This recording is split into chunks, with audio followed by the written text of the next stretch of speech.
आयोजन के सूत्रधार अजीत सोनी जी, बड़ा अच्छा लग रहा है।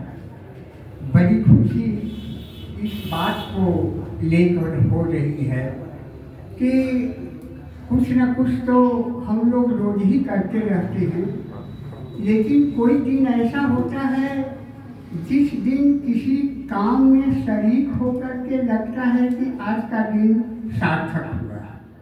मैं कहना चाहूँगा कि आज इस पुस्तकालय के लोकार्पण में शामिल होकर मैं यह अनुभव कर रहा हूँ कि आज का दिन जो है वह सार्थक है। एक छोटा सा मैं प्रसंग आपको सुनाना चाहता हूँ।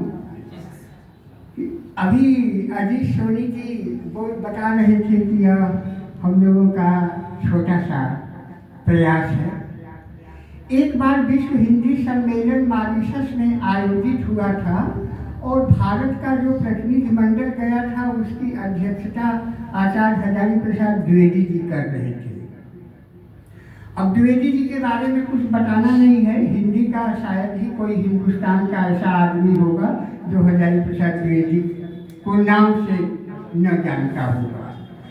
तो जब वहाँ भाषण हो रहे थे मेजबानों के, तो वे लोग बार बार इस बात को बोल रहे थे कि हमारा छोटा सा देश है, हमारा देश बहुत छोटा सा है और विश्व हिंदी सम्मेलन का हम किसी तरह से आपका स्वागत कर पा रहे हैं। तो एक बड़ी अच्छी बात द्विवेदी जी ने कही थी कि मित्रों, आप अपना मन छोटा मत करो, कोई देश छोटा या बड़ा नहीं होता है, आदमी का मन छोटा या बड़ा होता है। तो एक उन्होंने रामचरितमानस की चौपाई वहाँ उद्धृत की थी कि रवि मंडल देखत लघु लागा और उदय दास त्रिभुवन कम भागा।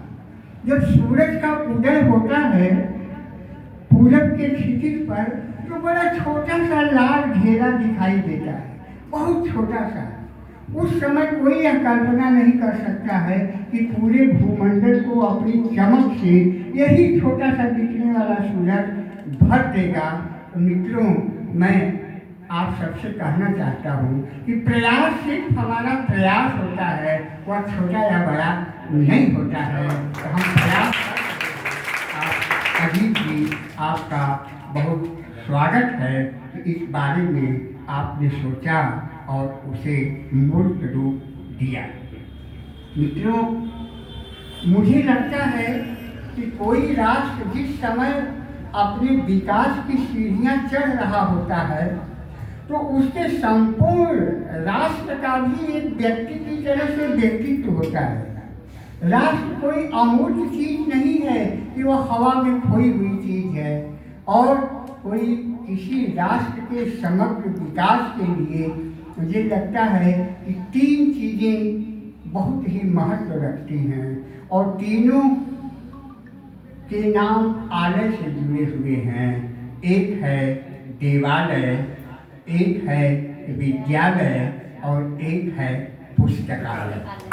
अगर ये तीनों चीजें किसी देश में अपने सानुपातिक ढंग से मौजूद हैं और विकसित हो रही हैं, तो उस राष्ट्र का भविष्य उज्ज्वल है। उसके व्यक्तित्व को कोई व्यवधान नहीं पहुंचा सकता है। और ख़ास तौर से मैं बच्चों से कहना चाहता हूँ, यह जो पुस्तकालय है ना, यह पवित्र तो है ही, लेकिन बच्चों यह एक जीवित चीज है। किताब कोई मुर्दा चीज नहीं है जो कागज के सफ़े पर कोई मरी हुई चीज लिखी हुई हो। जो लोग किताब को कोई मरी हुई चीज समझते होंगे, वे कभी विद्यार्थी नहीं हो सकते। विद्यार्थी क्या, वे एक नागरिक भी नहीं हो सकते।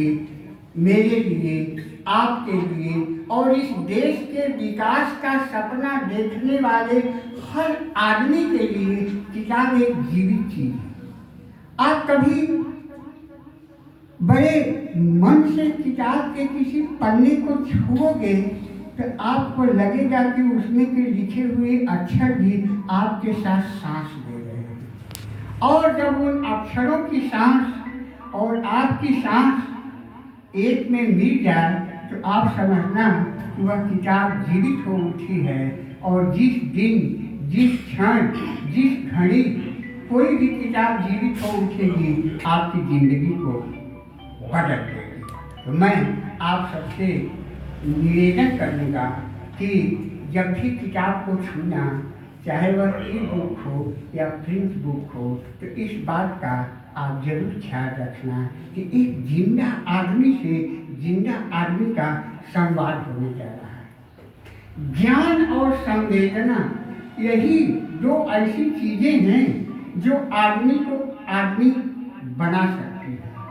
आज के हमारे विकास की सबसे बड़ी विडंबना है कि हम तमाम दिशाओं में बहुत ऊंचाइयों को छूने के लिए हाथ बढ़ा रहे हैं, लेकिन एक चीज़ की कसक तो है ही कि हम संवेदना से बराबर छीनते जा रहे हैं, बराबर छीनते जा रहे हैं। और यही एक ऐसी चीज़ है जो आदमी को आदमी बनाए रख सकती है।